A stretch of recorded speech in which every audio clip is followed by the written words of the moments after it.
So again, we're gonna go and we're gonna talk about Amendment 3 now. Then we're also gonna be jumping amendments. And this is the amendment that's called to authorize the incorporation of churches or religious denominations amendment.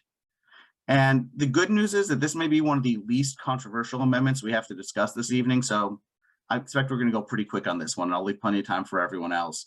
Again, full disclosure, the ACLU of West Virginia does have a position on this amendment. We support it.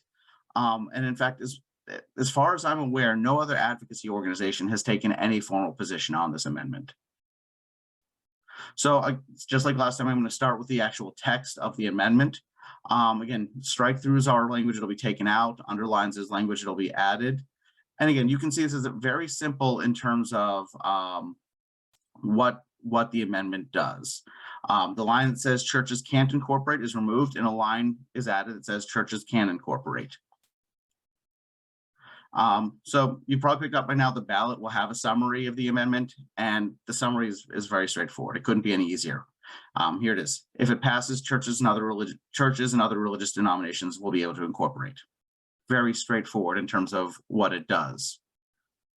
But so again, knowing what it says is pretty straightforward. Knowing what it actually does is where things tend to get kind of complicated. And why does it matter now? Why is this coming up now? And so I'm going to give you, again, very brief rundown of the history here. And this one dates all the way back to colonial America, where incorporation was a very special privilege. It was granted to only a select few institutions. And in fact, it took an act of the legislature to incorporate organizations. They had to formally agree to do it through the legislature. At the Virginia General Assembly realized that this could quickly come at odds with the Jeffersonian commitment to religious neutrality. After all, you wouldn't want the General Assembly allowing some religious institutions to incorporate, not others. So the solution was very simple. They put it right into the Constitution that religious organizations couldn't incorporate. So it was a piece in the Constitution of Virginia originally. Only a handful of other states only had that prohibition. Other states dealt with incorporation in different ways for religious bodies, but a handful of them did put that prohibition in. But by the mid-1800s, incorporation was a pretty standard administrative practice for limiting liability and allowing institutions to operate as legal entities. Any of the new states that were added after about that time didn't have a prohibition like this. And actually, a number of older states went back and removed the prohibition as they rewrote and revised their state constitutions. But Virginia stuck. And when West Virginia broke away from Virginia, we actually kept that provision in our new state constitution, where it's remained unchanged and unchallenged. So that takes us through a lot of history. Now I'm going to fast forward all the way up to 2002, when the ACLU, along with Jerry Falwell, yes, that Jerry Falwell, sued Virginia over their prohibition. The Fourth Circuit of Appeals struck down the prohibition in Virginia, ruling it an unconstitutional barrier on free exercise of religion. And here's the thing, the Fourth Circuit is also the controlling circuit for West Virginia. So since 2002, West Virginia has actually been allowed to and has been allowing religious bodies to incorporate. So we're already doing what this amendment says we can do because of this Fourth Circuit ruling.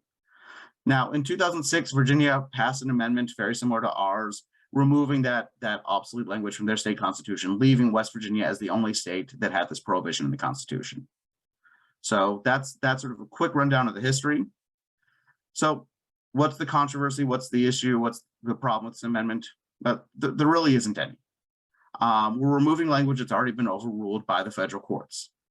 Now, I do know that some people who are not entirely familiar with the background have expressed some concern because of the connotations of corporate personhood that came out of the Citizens United decision, and the way that sometimes religious freedom is increasingly used as a sword to impose one religious viewpoint on everyone else. And so while I understand those concerns, those issues really aren't at play here. Allowing, and again, it's allowing, it's not requiring religious bodies to incorporate, lets them operate as a charitable nonprofit for tax purposes, limits the liability for individuals, and I'll explain that a little bit more here in just a moment, and grants recognition of the religious body as a legal entity. Incorporation also has some obligations, so you have to file fees when you incorporate, you have to adopt formal bylaws that have to be filed with the state, you have to have a formal board of directors, and you've got some other legal obligations as an incorporated entity. Again, that's already standard across the country for religious denominations that want to incorporate, and has actually been standard here in West Virginia since 2002, since that ruling. Now, I do know some people have also expressed some concern because one benefit of incorporation, like I mentioned, is limited liability. And a very short explanation of limited liability is that if an incorporated body is sued, judgments only go against the body. Board members can't be held personally liable for debts or financial obligations. Now, in general, it's a really beneficial thing in terms of encouraging investment, encouraging entrepreneurship, and encouraging people to serve on boards. But it doesn't make it any harder to sue the entity. That's, again, some of the things I've heard is people concerned, well, it's limited liability, you can't sue the entity. No, you can still sue them. It's easy enough to do that. And there are even in extreme cases, and you can think of things like mismanagement of funds, sex abuse, I know has come up when we've talked about religious bodies, or other really egregious examples. There are ways to go in and still hold individual members liable.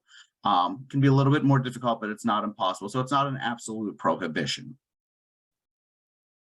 So again, the ACLU supports Amendment 3. We support it as a matter of religious freedom. We don't think that a benefit should be conferred to every other body in the country that not allowed for religious entities. That was the basis of our suit in Virginia.